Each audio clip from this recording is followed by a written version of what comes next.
All right, so what we need to do is let Chris know how much you guys love him, and let's welcome to the stage Mr. Chris Lord-Alge. All right. Hey, Full Sail, what's happening? That's right. All right, so good to be here. Thank you for inviting me. This is awesome. Hey there, what's happening? Wow. All right. Man, what an afternoon you guys are in for. Yes, you're in for it now. I've had the morning with Chris, and his energy level is extraordinary. And I think that your energy level probably comes from, as you spoke in the video, of your mother's influence and your mother's work drive. And so maybe you could elaborate a little bit on how your mother's influenced you as an individual. Come on, isn't everybody influenced by their parents out there? That's why you're here. That's what it's all about. It's all about mom, always. Look, my mom is a jazz singer. She's a musician. I got the same gene. I got stuck with it too. I like it. It's amazing. But, she had a band, and they used to rehearse upstairs. Well, they used to rehearse in the whole house. God, I was like 12 years old. I used to take her gear down into the basement, as it said in the video, let my own experiments begin. Finally, she realized, hey, I got to get this guy a job. So she took me to the studio. I mean, she's been my inspiration in the fact that she took me back and forth, and we laughed at all those 2 a.m. pickups from the studio. It was amazing, for $50 a week. Hey, at least I was getting paid then. So it was really great that she's been like my biggest supporter and got me started in it, and really helped push me to say, look, school's one thing, but you're not learning what you want to do in junior high. You might as well you might as well learn what you want to do at Full Sail, which was what it was for me then, the first real university of music. So 13 years old, you're a runner in a studio, and you have to work hard.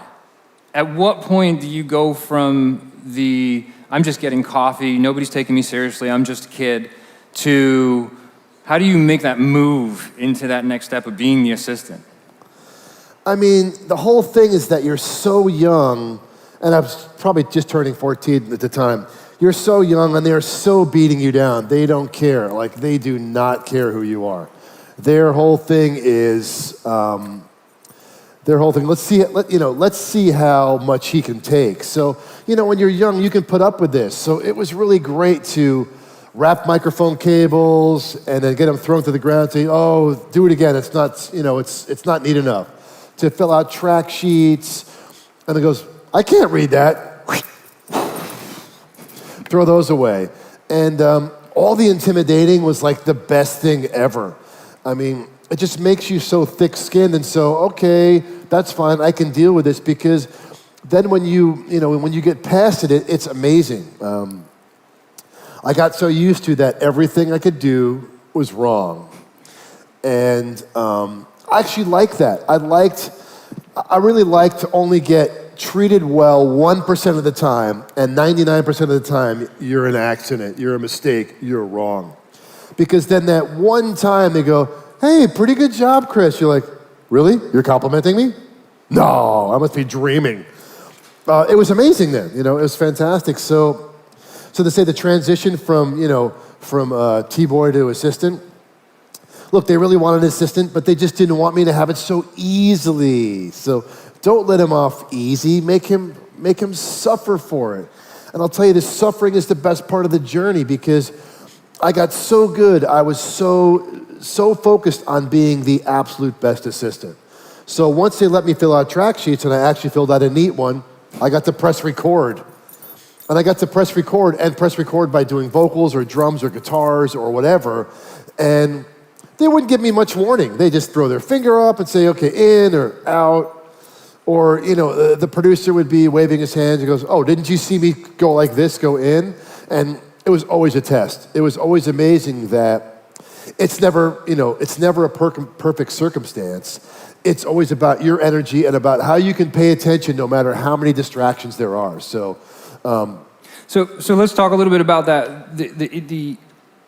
When you're in the studio, you're 13, you're 14 years old, I know some of the acts that you were working with at that point are influential in the rock industry, you know? So maybe elaborate on maybe some of the thought processes that went through your head of like, what did I get myself into? Or was it always this drive of, I'm meant to be here?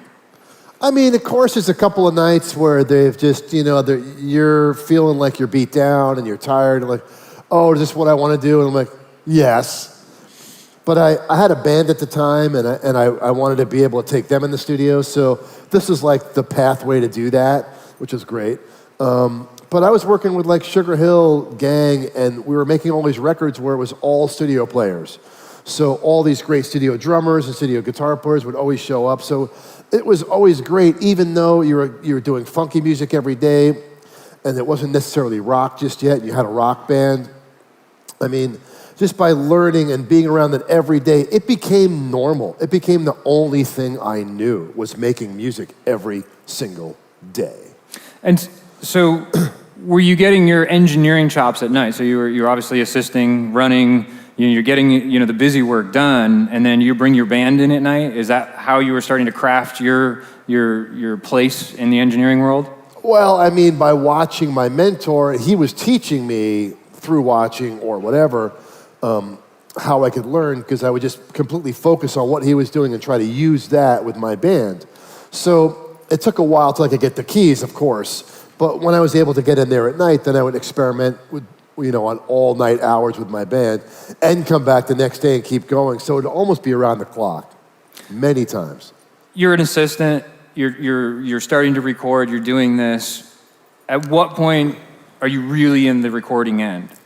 And how important is it to go through the process of being a recording engineer or a tracking engineer? Well, I mean, once you're in the hot seat and once it's going down, you're an engineer. You're a recording engineer. Okay, you're an assistant, but now you're an engineer because if the engineer gets up to split, you got to take over. And he did it to me. He goes, take over. So the remote's here. You don't have remotes here, but the remote for the tape machine's right here, and he's in the chair. So as soon as he splits, you got to turn it around. Then you're the engineer working from your left hand driving. So, I mean, you're running a tape. You guys are running Pro Tools, In some of the control rooms I saw, you had some tape machines. So any chance you get to record analog, do it, even for the kick. Find out what it does. Find out what it was all about before you got here, before I got here. Back in the 70s and 80s. Figure out what it is. You know what? They offer it, do it. You can't go wrong. Blow it up, experiment with it, bend it, see what it does. But back to what you were saying about the engineering is that you're an engineer right away and you're always looking for an opportunity to do more where you can be deemed more important than an assistant. So let's talk motivationally about that moment. The moment when I don't show up for the job, and right. You're there. What goes through your head, and what would be your advice to them about, that moment? Do I step up? Should I be quiet? Should I not be quiet? First off, the moment is going to come, and you're going to make the moment happen. And the last thing you're going to do, if you're going to be like me, or be an engineer, or want to be like Bob, is you're not going to wait 1 second. As soon as there's a moment to jump in the hot seat, you're going to kick the guy out and jump in it. And if the guy behind you ain't going to do it, you're going to do it first. So you don't even think about it. You take the opportunity. You get in there and go after it. Because you know what? The guy sitting at the desk, he could be getting bored of it. It's your turn. If he's not going to be there and it's your turn to shine, get in there and do it. Because you know what? All you got to do is make the people you're working with happy. That's all that counts. There's no law against that. You know what I'm saying? You're not trying to steal his job. You're not trying to disobey. You're just trying to keep the project moving. And you can't get in trouble ever for doing that. So you've said in a few other interviews that the rough mix, so as a tracking engineer, you are always doing the rough mix. Always. And the rough mix is going to the most influential, important people of the project. It may not even be the top guy at the label. This is going home with the artist. This is going to the producer. So discuss the importance and the future that could be at hand for you by that one rough mix? It's so simple. Anything you ever print, any version, any rough, every song you ever work on, if you make a bounce to disc, if you make a file, if you make them a copy, any copy you hand to them, it's your reputation. The first mix that you give to anybody is your reputation, and it will be from every mix from that point on. I have rough mixes I've done back to the 70s, okay? I made sure that no matter what rough I ever did, that it sounded like a record, no matter what. Because someone's gonna find that rough one day that you didn't care, and that's gonna be the deciding factor. So you gotta make sure that every chance you have to give someone a copy of something that you're driving, something that you're mixing, something you're touching. No matter how much time you have, you're gonna have no time to do this. Make sure that you've done the best possible job at it, because that's a total reflection of what you are and what your attitude is. And that's the way you win, is to kick their butts from day one with the rough. Because being able to hand them a calling card, it's like, hey, they want this rough, whatever it is. It can be, you know, Joe Bob's backward pumpkin band from down the street that you're doing for free at 2 in the morning because you got nothing else to do. You just want to record anything. Well, guess what? That rough that you think is a kind of a crappy band that you're not that into, he plays it for someone way more important than he is. And guess what? They want to hire you. And that's what you want to do. It's a calling card. You hand him that, it's giving you your phone number. It's giving him your cell phone number. That's the direct contact. And you want to always think that way. Is that motivational enough? It is. It is motivational enough. The influence from the established engineers, these guys are young, they're going to go out there and, you know, some, you know, hotshot engineer is going to say, okay, we'll throw together a rough. And you know, they don't want them to put it all in. What's your thoughts on them, you know, taking and being beat down by the engineer that's sitting in that chair? No matter what he says, put your best shot every time and just don't make it look like you are. You got to be cool as a cucumber and just, you know what, even though you're scared freaking you know what, just do your best to say, if you keep an eye on what he's doing and then when they hand it off to you, you already know what it should sound like. You know what I'm saying? You already know how good you can get it. So just, you know, take that opportunity whenever it comes up and nail them to the wall with it. That's what I did from day one and always got myself into grief with the other engineers because they're like, hey, you shouldn't be doing that, or hey, it sounds too good. Hey, you're cheating. I'm like, I'm not cheating, dude. I'm making it sound good. What are you doing? Yeah, what are you doing? Yeah, exactly. You're trying to what? Make up some rules? No. There's no rules. Trust me. The rule is make it sound good, make them happy, and win.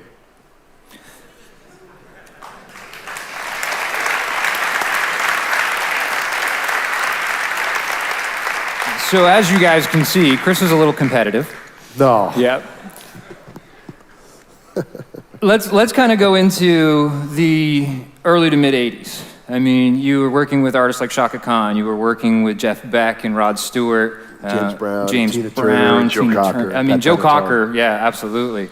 You know, this was the time where I feel like you were really, really making an influence in the engineering world and making a stamp and starting out with some enormous records. I mean, I don't even, you know, I know you were doing it 10 years before that, but that seems to be the real iconic records that we came through. And then, you know, in the 86, I guess it was, back in the High Life with Steve Winwood. And, you know, maybe we can kind of talk a little bit about the relationship of you bringing your brother into this industry, which, for you that don't know, his brother is an amazing mixer, engineer, producer, that, you know, came up and influenced, you know, just from our discussions, felt like, you know, from you, you know. So maybe you could just elaborate a little bit on that particular record, because that was a very changing moment in his life. I mean, how many people have brothers or sisters that actually kind of want to do what you're doing? Maybe a handful, right? How many have parents that would love to see you drag, you know, a sibling into the family business? Well, I mean, you know, I didn't necessarily have that. I mean, I did. I kind of forced it. My brothers did sound or lights for my band. You know, my mom's a musician, and who can you trust more as your assistant than your brother, whether he likes it or not? He worked for my band. He's like, oh, I don't want to go in the studio with you. No, I want to stay out and do live shows. I'm like, no, man, I need you to help me because I can trust you and I can beat you down and you'll absolutely listen. And I know that at least if you take over and do something with me, you're keeping the family name, then we could actually be a team. I was looking further down the line than he was, but I was also being kind of, wanted to do my own thing. I had other projects I wanted to do. Tina Turner, I was doing James Brown, I had Stevie Ray Vaughan going on. I didn't want to really sit and engineer a record that I didn't know anything about. So I started it, and Tommy helped me as engineering in it, and I got him to do more engineering and assisting on it. And by me convincing the producer and the artist to befriend him and to be part of it, it got him right into the hot seat out of nowhere, basically. There was a lot of trust between you and Steve to take that advice from you. Exactly. I mean, there was trust between Russ Titleman and Steve and I, where, look, he's a Lord-Alge. He's got to be good at this point. I mean, you got to be confident. You can be so confident at what you do, you can convince him your whole family's good. And that's really important, that you're that confident that it spreads that far. So I made it spread that far, and it was great that it happened.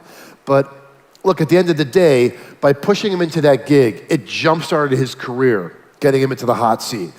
The first mix, which was, I don't know, Higher Love might have been the first song he mixed, actually, or The Finer Things. It was like one of those songs was the very first song they pushed and pushed. I'd go in there, and finally when they signed off on it, I'm like, okay, they're going to go with this. And it was a big step that, hey, we really like what he did. It sounded really good. We're going to give him another song.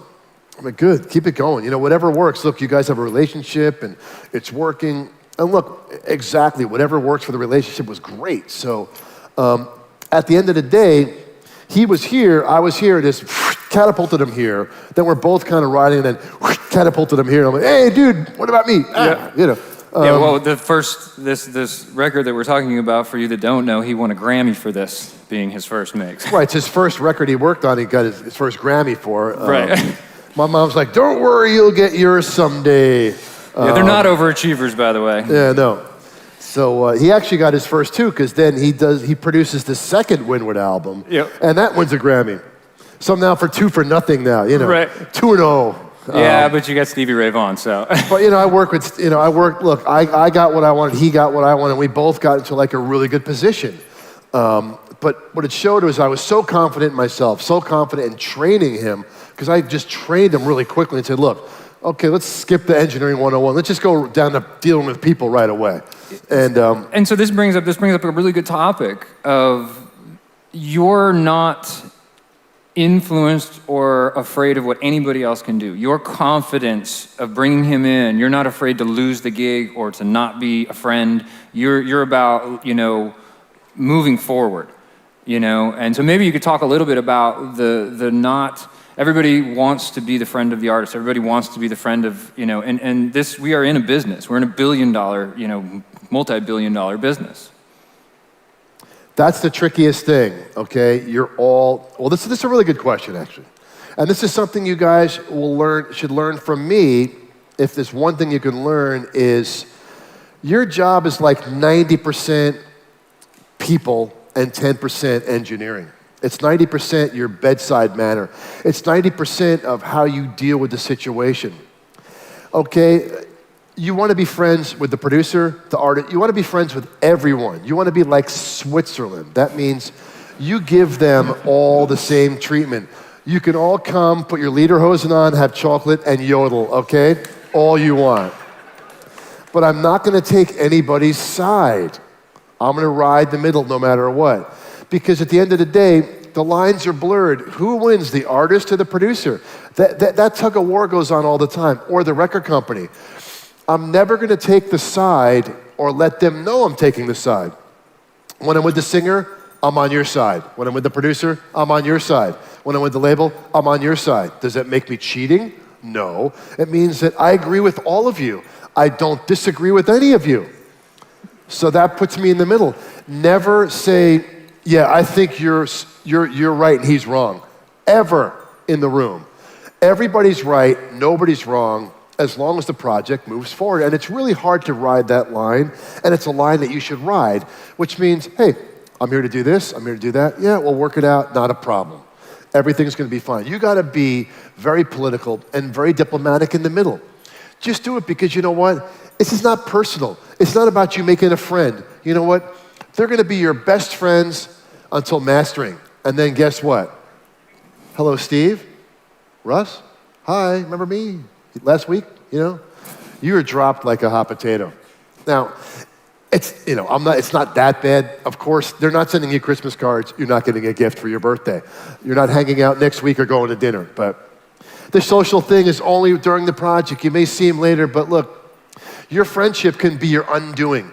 If you get friendly with the guitar player in the band because he's the first guy that actually treats you like a human in the room, and you start to side with him, it undermines the whole gig because everyone else sees you not being equal. So really important thing, when you're working with bands, artists, A&R people, managers, you treat everyone with the same respect, the same amount of, sure, we can do that, sure, I can handle that, not a problem. There's never a no. You don't even know the word no, period. All you know is yes, or it just becomes when. It's not ever now. It's, okay, we'll get to that whenever the producer tells me to, because he's the driver of the bus. And that's really important. Like, your technical abilities are a given. You're supposed to be the problem solver at all times. You come in and you never scratch your head. You never look like you don't know what it is. If there's something you don't know, you leave the room and ask the guy in the next session what it is. Don't let them think that you're missing out on anything.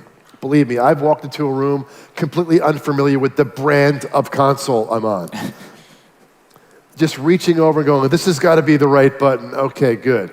But the artist was so confident that we're going to do whatever we got to do anywhere that he picked the place. So, very good question. Yeah.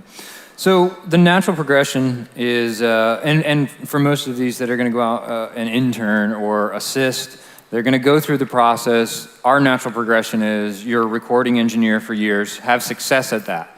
And then you go on to mixing for years, you have success at that. And then the producing falls into play. Now, I know you've done producing, I know you've produced acts and stuff, but that really wasn't the flavor for you. So maybe you could articulate a little bit on how, you found that niche, of where you were at. Well, how I found mine and how you're going to find yours are similar, yet different. Everybody in this room is going to end up in a career that's successful in this business, okay? You know why? Because you're going to listen to what I had to say, and you're going to soak it in. See? They're believing me. Yeah, they are. And they're laughing. Yep. Okay? Well, the most important thing is you keep that mindset is you're like, I will succeed, I'm going to succeed, I'm going to succeed. Some might be mixers. Some might be engineers. Some might be producers. Some might move on to be techs. Some guys may build the temples of sound. Some guys may bulldoze them. You know what I'm saying? Everyone's going to have a different, your path's going to change as soon as you leave here because you're going to be out in the open waters and you're going to say, hey, I may end up being a studio musician. I may end up being a copyist or someone helps write music or a songwriter may be the thing that I start to fall into. But my technical prowess, my engineering prowess, or I may be film. I don't know how many people in the film are in here right now. Yeah, I'm sure we have a lot of film students. But it's all the same kind of drive. It all takes the same amount of gumption, of gusto, of push. So what happened for me is simple. Since I was a musician with a band, I thought, I'm going to have a band, I'm going to be great, I'm going to be a rock star, I'm going to get a record deal, I'm going to be on stage, I'm going to be on tours, I'm going to get lots of checks. Okay, none of that came. Okay, the band, got a few chicks, got a few gigs, got no record deal. Realized that the guy that's going to get all the chicks is the producer. This wasn't really about the chicks. As soon as I realized being a producer was important, chicks were out of the picture there. It seemed that the producer was the rock star. And I was like, you know what? I want to be the producer. He's the guy. Because he's the guy that's friendly with all the other rock stars. And to me, being friends with rock stars was kind of fun. Because if we're respected by a guy that gets his picture taken all the time, You're a rock star too. There's a certain thing it does to your ego when people that important depend on you. So that was exciting for me to see that a producer has to do a lot of stuff. He's got to do one really important thing that all you're going to have to do, make a decision.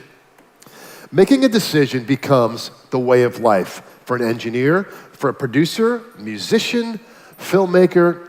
The quicker you make a decision, the better off you are. Indecisiveness ends your career. So you mean 400 playlists isn't in your best interest? Yeah, exactly. 400 playlists.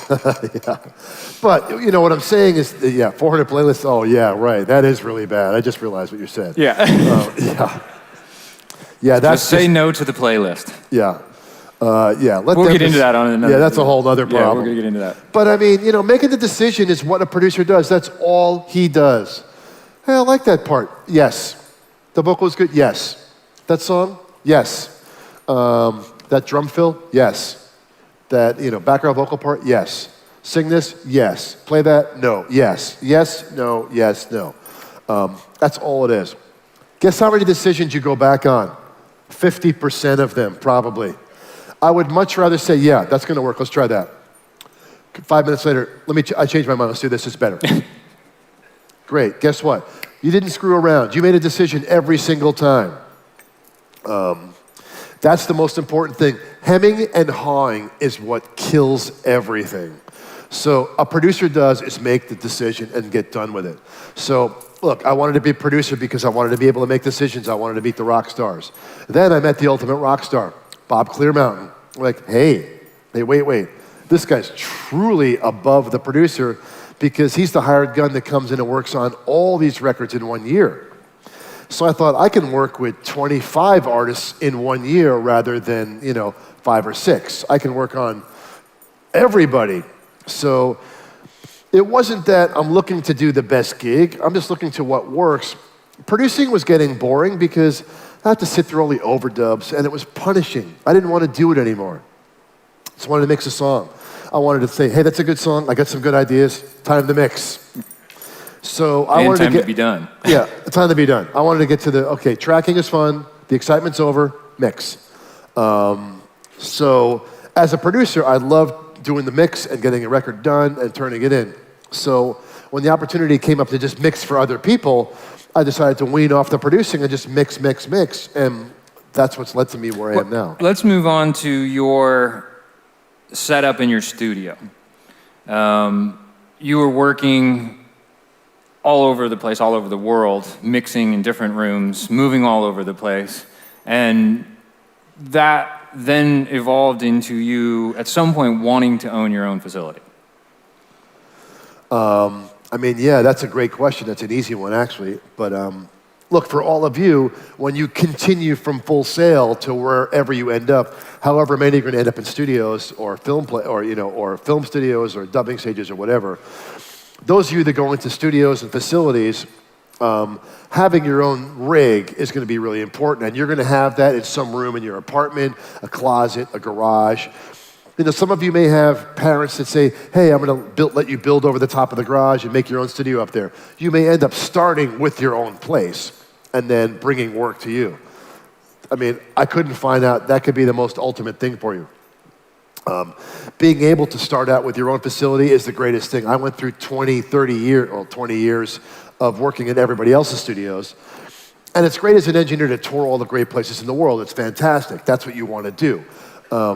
But once you hone your craft in your own place, that's where you can divide and conquer, which means you separate from everybody else. You found your own place.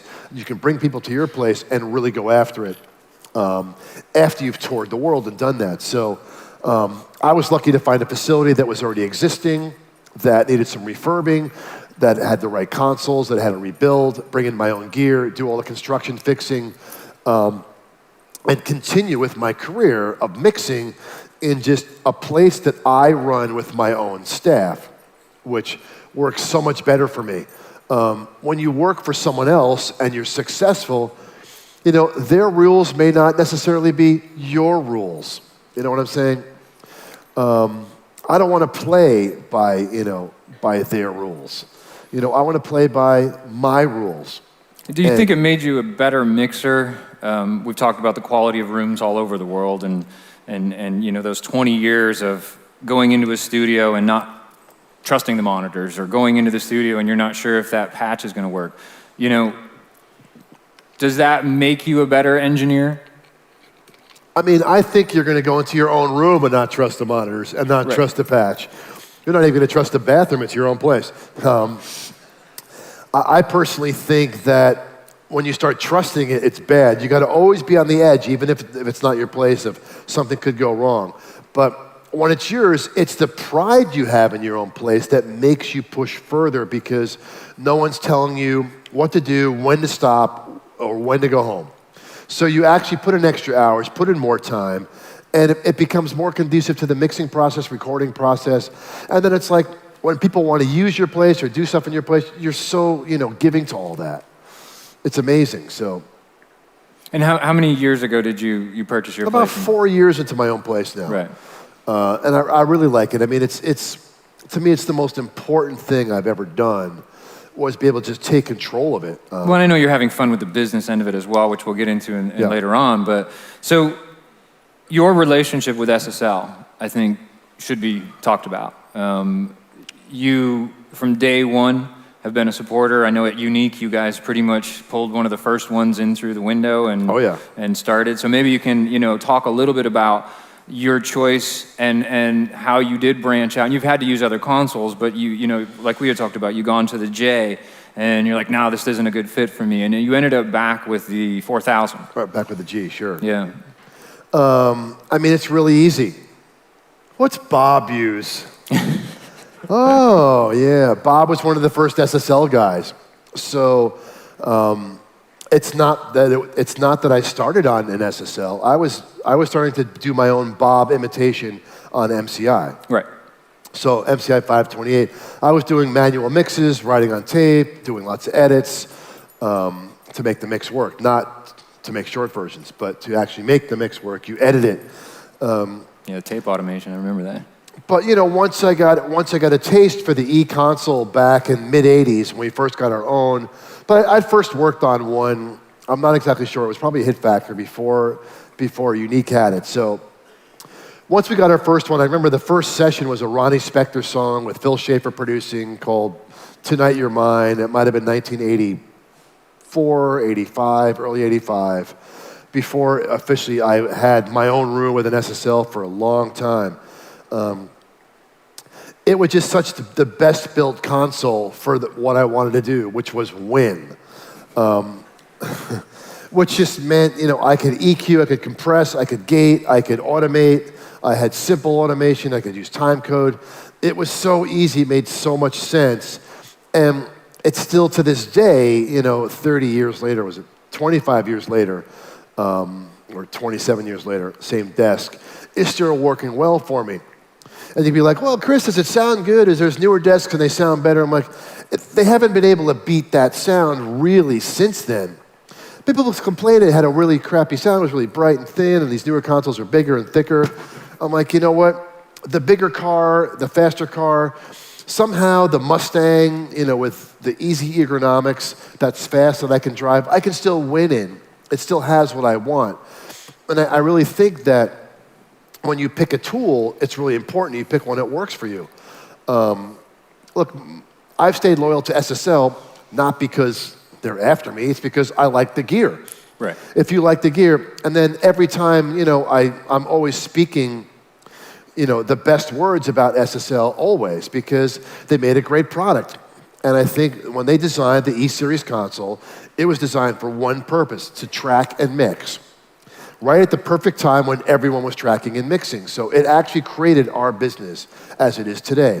Okay, Pro Tools has changed it, but it really set the standard for what the deal is now. And I don't think it changed that much. What's changed is we've gone to like home recording techniques with Pro Tools and gone down that road, which is fine. It's what our future is. But still, my relationship with SSL has been loyal. They make a great product. It's a great desk. Their products are great. Their newer stuff hasn't been a perfect fit for me, but I've experimented with all they have. And I see that any of you in this room getting involved with them, it could always be a win-win situation because they do make products that are designed to be the next CLA. Right, for sure. When you came up analog, obviously you're using analog tape machines and reel-to-reels and cutting tape and all that. And then at some points you get introduced to the machine that you have still stuck with, just like your SSL console, which is the Sony 3348. So to preface this for you guys, the 3348 is a half-inch digital machine, which they don't make tape for anymore because Chris bought the entire tape stock that was available so that he can still use it. And I'll let you kind of elaborate a little bit on that, but that machine and that console, that combination has been tagged as being part of your sound as well. Oh yeah, for a long time, absolutely. Look, here was the problem. It was actually such a problem solving. Because remember, what is our job? I said earlier, we solve the problem. There's lots of problems in our job, and we're supposed to be the only ones who can solve them. That's why we're irreplaceable. And we'll talk more about that later. But the 3348 solves the problem is that back in the day, back in the early recording, all we had is 24 track. And that was working pretty well until we needed more than 24 track. Then we had 48 track. Then they had to use SMPTE code to synchronize them. But when you hit stop, this guy would start, then this guy would pick up, and then it would take a minute till they lock. And rewinding, play, rewind and play. These guys are getting dizzy trying to stay synchronized with each other.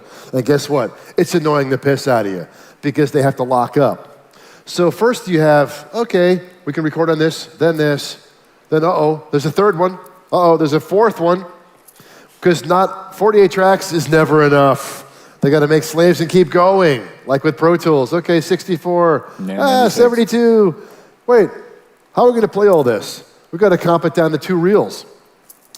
So when the 3348 came out, it was a way that I could get these guys to one machine. And the transport is ridiculously fast. And guess what happens? This one machine goes really fast, stops, plays, and guess what? I don't have a hitchhiker trying to keep up with me. It was so annoying all that time, rewinding, hit play, waiting for the machine to lock to hear the song. It was the worst thing ever. I was so glad when that was over. But by having one machine, it was done. That means I hit play, I hear it, there's no machine locking up. And sonically, you didn't feel like you were, because this was a time when digital was just really coming into the forefront, and this was a time when you were switching over to this when people were like, it's like with us going to the converters, there was that same thing happening. It's not warm enough. Oh God, it's too clean, it's too clinical. It's just showing you what you have. It's a clean pane of glass. You have to embrace it. Right now, you're like, I'm using digital. Is there anything else? Oh, analog, that's that old legacy thing, like 2 cups of the string. It's that old, or, cylinder or 78. So the thing is, it solves a problem. And to me, the sonics were fine. I love the way it sounded. But the biggest problem, the biggest issue that I could solve was if you have 4 reels, here's your master, here's your slave, here's slave 1, here's slave 2, here's slave 3. Slave 1's got the lead vocals, slave 2's got the guitars, slave 3's got percussion, backgrounds, guitar solos, the stuff that you couldn't fit on these other reels. Because you're like, well, slave 1's got 16 takes of vocals, so the vocal comp is on there. I can get the first generation master of everything on one 48-dig tape machine. Follow what I'm saying?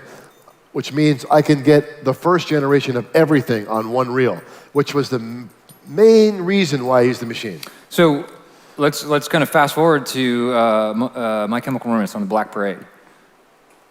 154 tracks of Pro Tools. Yeah, 160 something. Yeah, squashed down to your 48. Yeah, or you had some samples in that particular track there. So that kind of brings us to that next level of your working environment in your studio. Most of your gear is patched in all the time. Yep. Your assistants will prep the song. So let's talk a little bit about that prep. What happens when a band like that sends you the Pro Tools session? What is the process that happens in your studio? I mean, the process is pretty easy that you're like, okay, it's 160. How do I make it 44? You're like, oh, the math doesn't really add up on that, Chris. How are you going to divide all that down? Does that mean 4 tracks per one? It means lead vocal, kick drum, snare drum, and bass drum on one track? No, it's just like once you start looking at a song, you look at all the handoffs. I mean, they could have the lead vocal on 8 tracks. In a song like that, they had the lead vocal on like 8 tracks. Verse, B section, chorus. They don't overlap. They're handoffs. If it doesn't overlap, that's a handoff. That means it'll just connect and whatever. So that eliminates 8 tracks right there. The backgrounds were like, 30, 40 tracks in that song.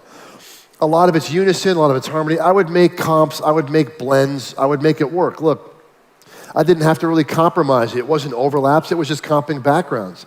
But a lot of it was handoffs. All these guitars that would play in different times, they were slightly different sounds, but you could put them on one pair of faders and do some pre-EQing. So it would fold pretty quick. If you start to look at the puzzle pieces of how many things don't overlap, then it's important. This way you're not really making any big comps. The drums are all separate. The guitars are all separate. There's just no space in between them. There's no wasted space. And that's really important. So you look at what do I have to comp? 24 tracks of an orchestra down to 2.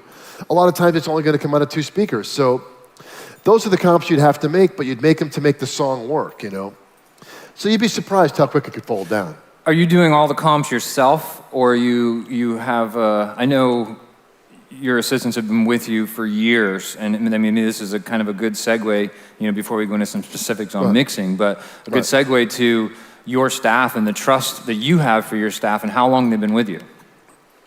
I mean, I've had one assistant for 10 years. I've got guys for 6. It took them, just to be able to be in the seat, it took them years. And I've trained them on how I like it compiled. So all the handoffs are obvious, obviously, because it's one-to-one. But there's some times where they have to do some EQing on their own. I'm like, look, impress me. The whole thing is impress me with what you have, and I can always kick you down the curb when you make a mistake. And look, that's what you want. You want someone to give you a shot at experimenting and come up with great stuff. So that's how it happened.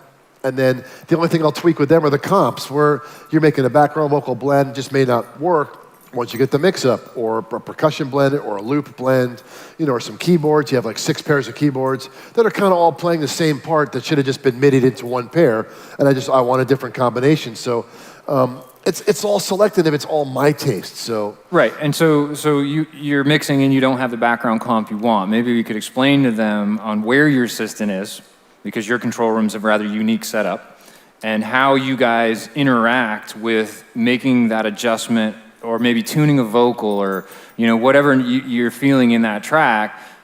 Where your assistant is in the actual physical control room is unique. How you guys interact about when something is ready for you to continue on with it. Well, I think it's easy because my console faces, it's like I'm facing you. Actually, you all are my assistants now. Okay, so you're all facing me, so I'm facing them head to head. So I'll be listening to something and I'll just shake my head and go, not quite right. And I said, how about the mid part louder? So since it's all pre-printed to the tape machine, we'll just go and we'll punch the parts that need to be fixed. So it's kind of the Sgt. Pepper's mentality, really, that they only had 4 tracks, so if they can make it work and make something that timeless, then I shouldn't be able to have to struggle on Black Parade or anything else, that we should be able to figure this out. So since we work head to head, and even when the producer or the band's there and they're like, hey, can you turn that one guitar part of that one line up? If it's part of a comp, it's easy, we just punch it in and turn it up.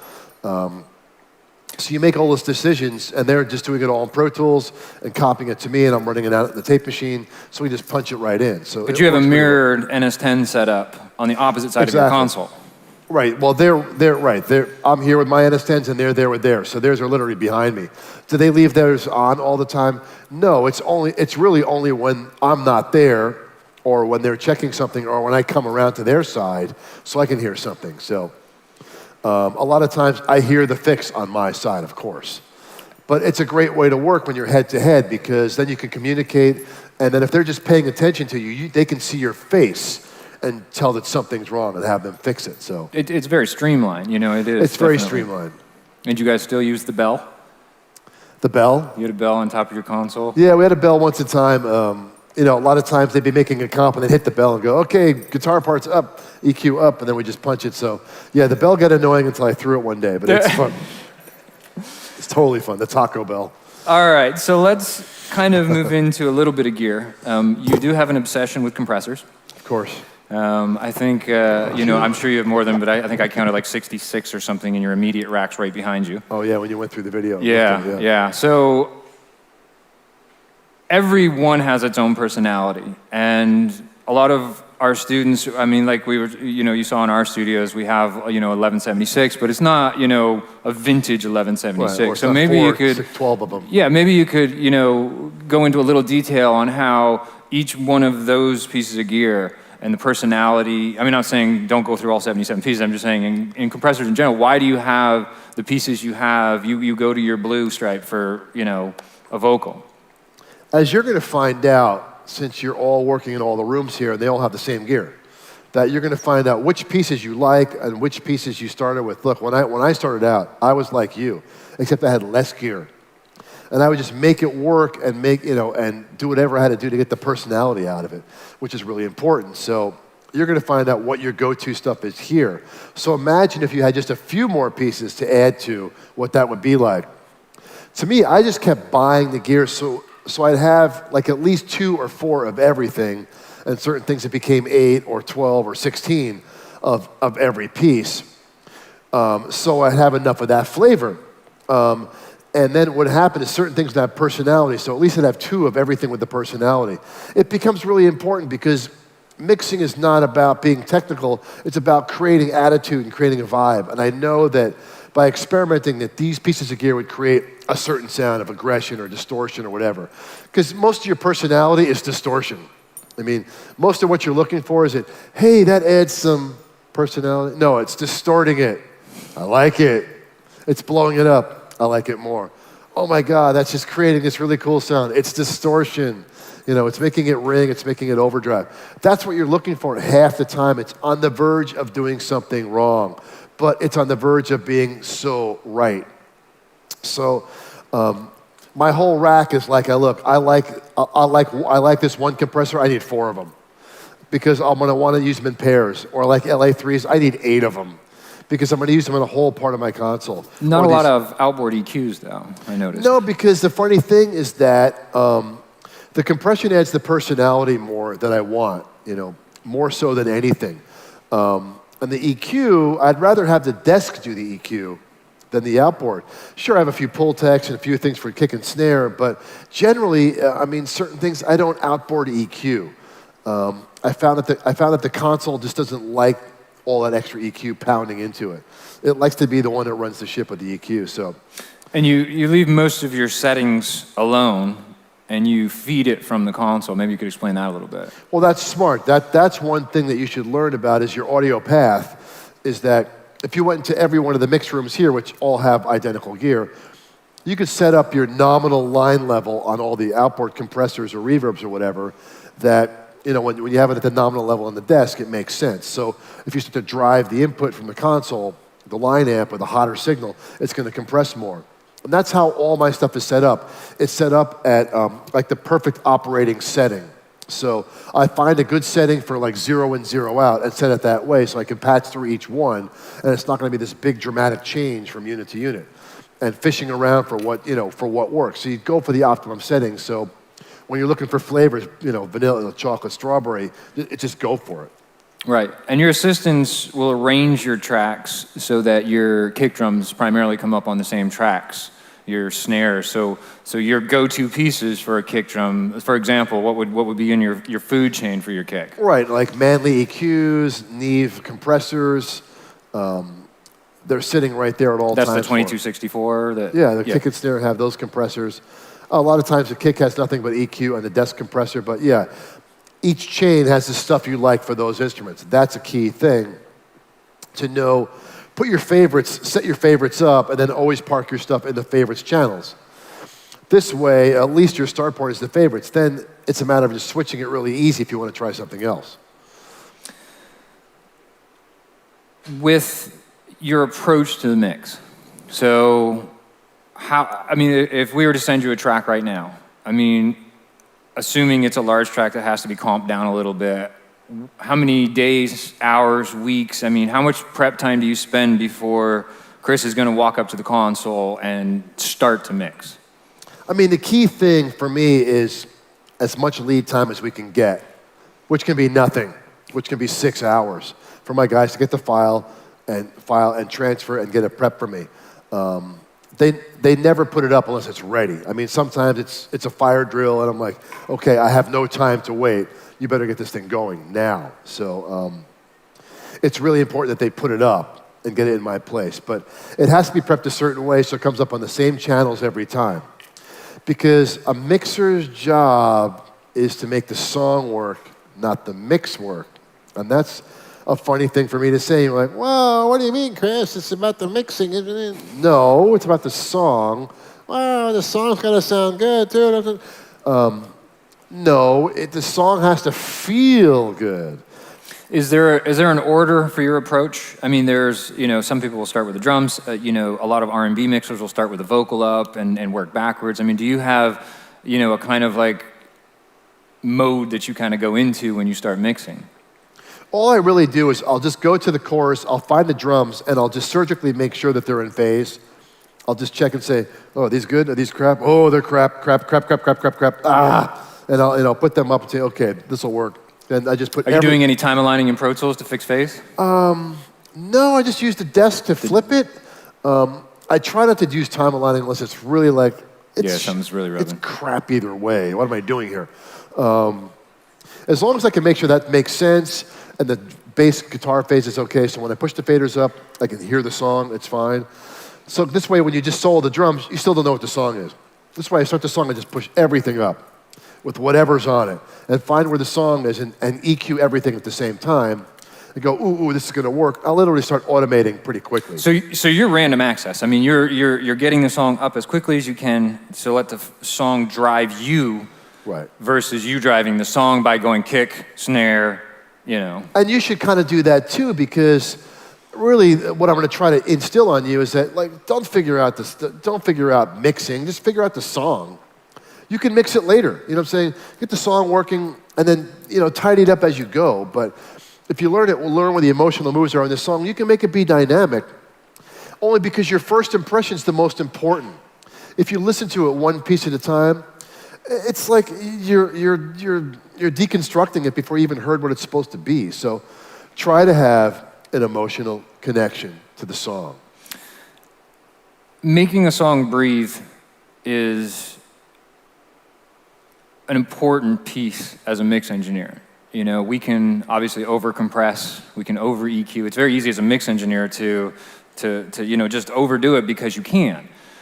And a lot of times when you get into that, songs become very static. Your songs, a lot of your work, I mean, you got, like Breaking Benjamin or Green Day, where it's very, very hardcore in the mid-range. And yet the songs still have energy and breath in that upper mid-range. Is that making space for it by pulling your drums out? Is that, guitar work? How do you get that to really, kind of have a life? I mean, it's the challenge of making all the mid-range work because all these rock records, it's like a crowd in the middle. It's like a 100,000-seater in one seat, fighting for the one space you can hear it. But that's the challenge, but the key to making that work is listening low where it stays clear and you can find a place for it. Look, just if you put all the faders up and push it all together, you can find, which guys are working and where the problems lie. A lot of the problems get created if you start messing with it too much of the compression. That can undermine what's built in there. A lot of it's like fix it, correct it, don't, overthink it. That's the problem with it, with the mid-range. But it's getting the emotional connection to the song. That is everything. To get something that connects you to the song or you feel it and get charged up when you hear it, A quick story is that, it's a troubling artist. They're all troubled, right? There's always a problem. If you think there's not going to be a problem, guess what? There's always a problem. Now, I mixed the last Shinedown album. Did really well. So when he came around this time, he was apprehensive. He was not in the best of moods with me. So after 2 days, the second day, I get the phone call. you know what, we're gonna go with the tracking engineer to mix it. You're fired. Like, really, you're firing me on the cell phone? Wow, I've never been fired before, never heard that word fired before. I'm like, okay. So obviously I get around, I get through it. The phone call the next morning was Bruce Springsteen. Hey, I need you today. Well, it's worked out better because I had to do him anyway. I wouldn't have had time to work with these guys. I'm not being egotistical, I'm just saying it's just how it works out. It always works out for the better. The point is that when they came back, because the other guy just wasn't making it work out, I said, try this song, Amaryllis. Let's see how that goes. Okay, great. So that song right there, when they came back, I'm like, okay, I got a bone to pick with you guys. Wait till we hear this one. So I said, okay, I have it ready. On the first playback, when the guitar's entrance first came in and the chorus first kicked in, and I jumped out of my chair and freaking windmilled that sucker, they knew I meant business. I said, this is some serious going on here. And I was really excited because I felt the energy, the emotional attachment to it, and they were in tears when they heard it because it was exactly what they wanted. And because they saw that it meant that much to me to make it do what it did. That was a big selling point, and that sold the whole record. My point I'm making is that I said this business is not personal, it's business, and you're Switzerland and all that. But when you're behind that desk and you're touching their art, you're touching them. And when you touch their emotions and it becomes your emotion, you've created art and you've become part of it. And that's the biggest thing you can remember, is that your emotions drive the music.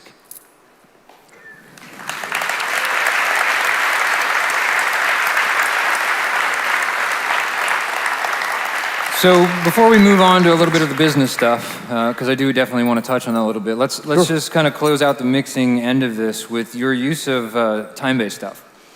Because like even that song there, you listen to it and you don't hear it swamped in reverb, you don't hear delays all over the place, but they're there.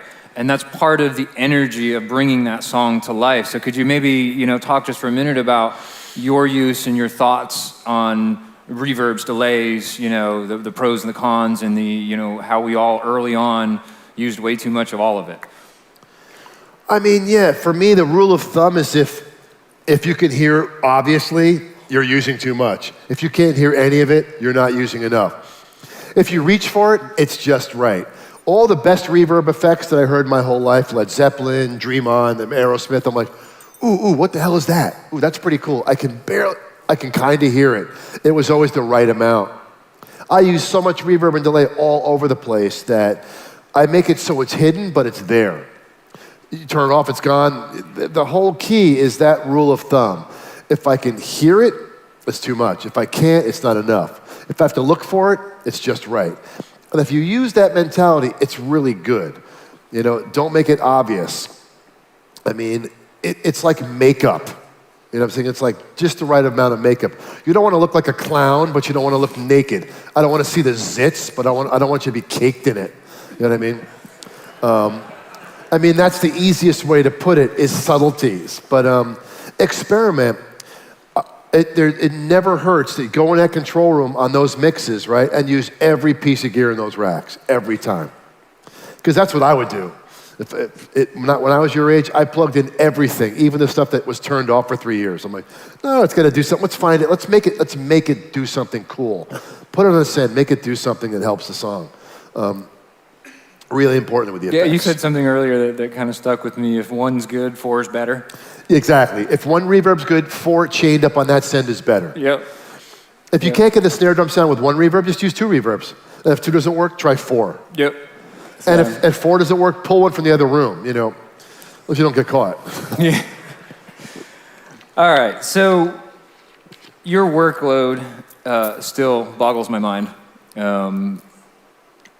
Chris was telling me earlier that he's 21,000, 20,000. I think I'm almost 20,000 lifetime. Yeah. That's a lot. 20,000 songs. So he's pulling off 500 to 600 songs a year.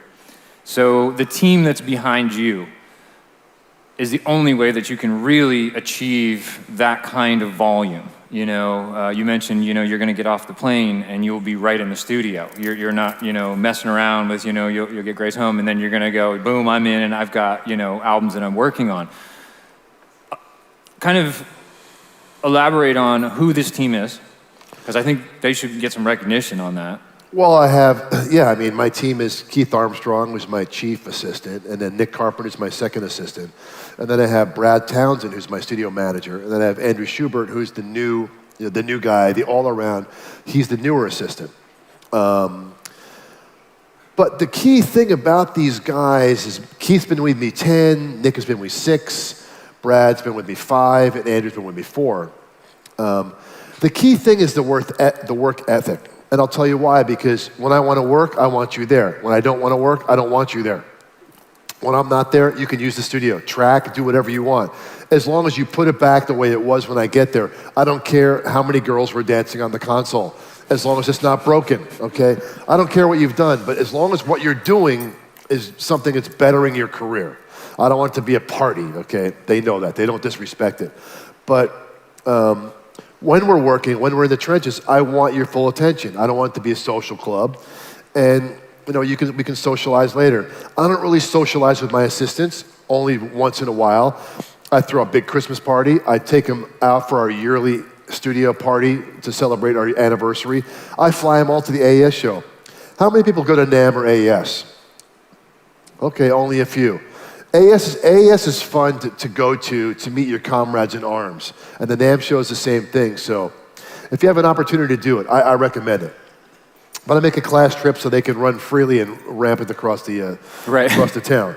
So I do offer some really nice perks, but you have to put the work in. And I just expect that the only answer you have is yes, and I'll fire you off emails constantly, you know what I'm saying, of things to do, of things to be ready for. But as far as walking off the plane and doing it, the only reason why I do that is because once you get into a position where clients are emailing you and contacting you all the time, you got to respond and take care of it. They need everything yesterday. And it's a good attitude to have is communication and being able to do it. And as technology has progressed, we've gotten less and less critical on our recording. And a lot more is falling on the mix engineer's hand, to clean up as you spoke of. These guys are rotating through your, you rotate them a little bit so that they're not all getting 2 weeks burned on, out. 2 weeks off, right. I'm the one that burns out. They're the ones that don't. They get Right. 2 weeks on, 2 weeks off. Just the two main assistants. The studio manager's there all the time. My other second, he gets days off, but they just have to rotate. And it's actually better because there's always some fresh meat. You always have somebody fresh that you can beat on for 2 weeks. Right. And then so your manager that books for you, I want you to talk a little bit about your opinions about, not talking about money. Let's talk about the business strategy. Yeah, and not you being the artist that you are. Well, let's make it simple. How many people want to be engineers and mixers? That's just about the whole room. How many want to be me? A few more, okay, good.